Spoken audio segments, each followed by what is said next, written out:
The Center for Disease Control reports 1 in every 6 Americans, 48 million people, get sick every year from eating contaminated food or drinks. As a food worker, you are responsible for serving safe food to your customers. One of the most important things you can do to ensure that you are serving safe food is to prevent cross-contamination. Cross-contamination is when harmful bacteria is transferred from one type of food, like raw beef, to another, like ready-to-eat tomatoes.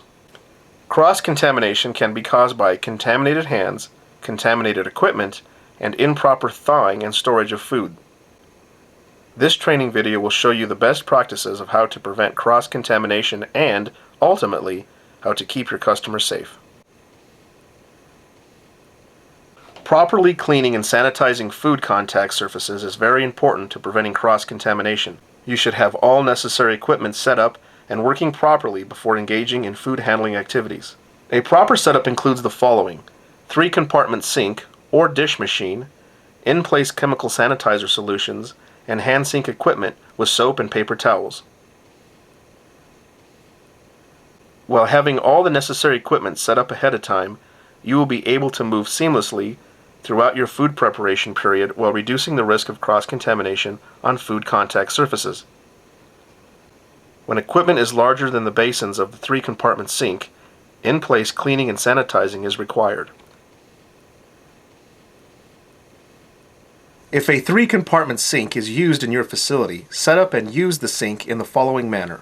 In the first compartment, wash with a clean detergent solution and hot water. Rinse with clean water in the second compartment. In the third compartment, sanitize with a sanitizing solution such as chlorine or quaternary ammonia mixed at a concentration specified on the manufacturer's label or by immersing in hot water with a temperature of 170 degrees Fahrenheit or above. Test the concentration of the sanitizer by using the appropriate test kit. The concentration of the solution shall be within the manufacturer's guidelines. If a dish machine is used, the following details must be checked to ensure that the machine is properly sanitizing all cookware and utensils. Identify if it is a chemical or high-temperature machine. For a high-temperature dish machine, ensure that food contact surfaces reach a surface temperature of 160 degrees Fahrenheit or above by using a thermal label or a temperature indicating device. If a chemical dish machine is used, ensure the sanitizing concentration is within the manufacturer's guidelines by using the appropriate test kit. When sanitizing in-place food contact surfaces, an in-place chemical sanitizer solution and a wiping cloth must be set up in close proximity of the food preparation area. Be sure to use separate buckets of sanitizer for raw and ready-to-eat food. The following supplies are needed: clean buckets, chlorine and quaternary ammonia sanitizer, test strips, clean wiping cloths. When making a chlorine sanitizer solution, follow these steps. In a bucket, mix 1 teaspoon of chlorine bleach in 1 gallon of room temperature water. Use chlorine test strips to measure the concentration of chlorine sanitizer. Be sure that the concentration is between 50 and 200 parts per million. Follow these steps for making a quaternary ammonia solution. In a bucket, mix solution according to the directions on the label. Use quaternary test strips to measure the concentration of sanitizer. Be sure that the level is within the concentration range specified by the manufacturer. If the quaternary ammonia sanitizer in your facility is provided by a wall-mounted unit, it is still important to use a test strip to ensure that the sanitizer is being dispensed at an effective range. To save time, a quick and easy method to setting up in-place sanitizers is to first prepare a 3-compartment sink for use by filling it with soap, water, clean water, and sanitizer solution. After testing the solution with a test strip, wash, rinse, then sanitize the bucket you will use to hold the sanitizer solution. Lastly, fill the clean bucket with sanitizer solution.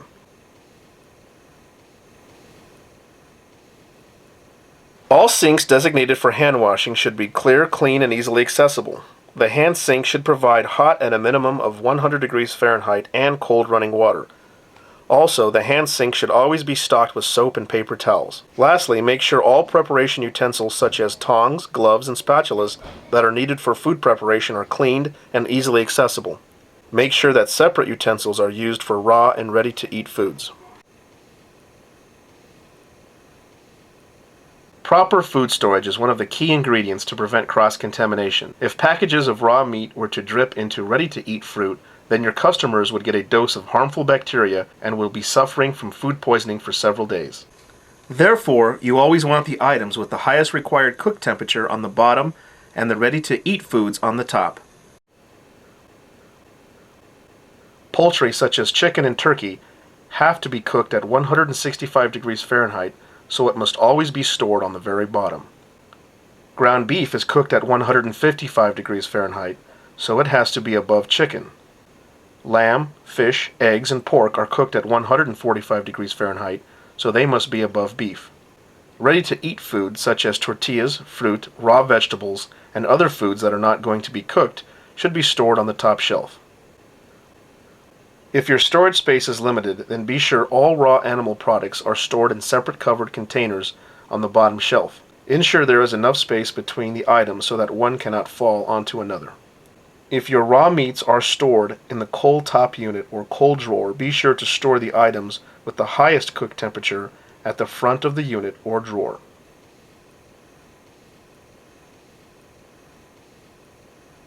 Properly thawing foods is another way to avoid cross-contamination. There are several ways to thaw food, so you want to ensure that no matter which method you choose, you are effectively preventing cross-contamination.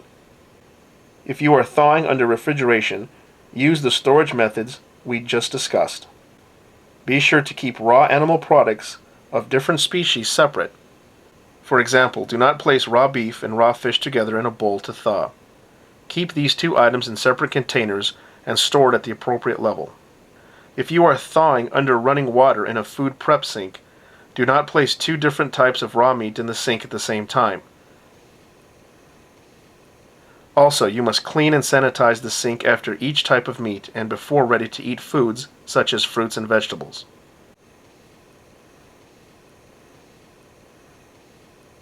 Another key ingredient to preventing cross-contamination is that you are washing your hands and equipment when necessary. Always remember that you must wash your hands after handling raw meat or eggs before handling any other food products and clean equipment. For example, after you place raw chicken on the grill, you must wash your hands before placing the bun on the grill and before handling the spatula or touching the refrigerator door. Be mindful that cross-contamination can occur even when handling raw shell eggs. Be sure to wash your hands thoroughly after cracking or handling raw shell eggs before touching anything else. Use clean gloves or utensils to handle ready-to-eat food such as toast, warm tortillas, and bagels. If you are wearing gloves and handle raw meat or eggs, then you must remove the soiled gloves and wash your hands before handling food or clean equipment. Wiping your hands with a sanitized towel, dipping your hands in the sanitized water, and using instant hand sanitizer are not replacements for hand washing. Washing your hands with soap and hot water and drying them with paper towels is the only way you can ensure you are serving safe food. If you prefer using utensils such as tongs or spatulas, you can effectively prevent cross-contamination and may not need to wash your hands as often.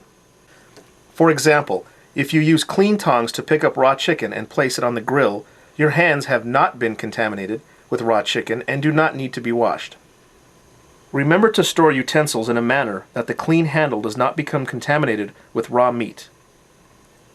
You can store the utensils in the food product with the handle out of the food or in a separate clean container. Also, you must have separate utensils for each type of raw meat. If any equipment or utensils have been contaminated with raw meat, then wash, rinse, and sanitize the items in your 3-compartment sink or dish machine before using them for any other meat or food products. If items are too large to fit in the 3-compartment sink or dish machine, then you will need to wash the item with soap water, rinse with clean water, and sanitize with your in-place sanitizer where they are located. Let's go over what we just discussed about cross-contamination and how to prevent it.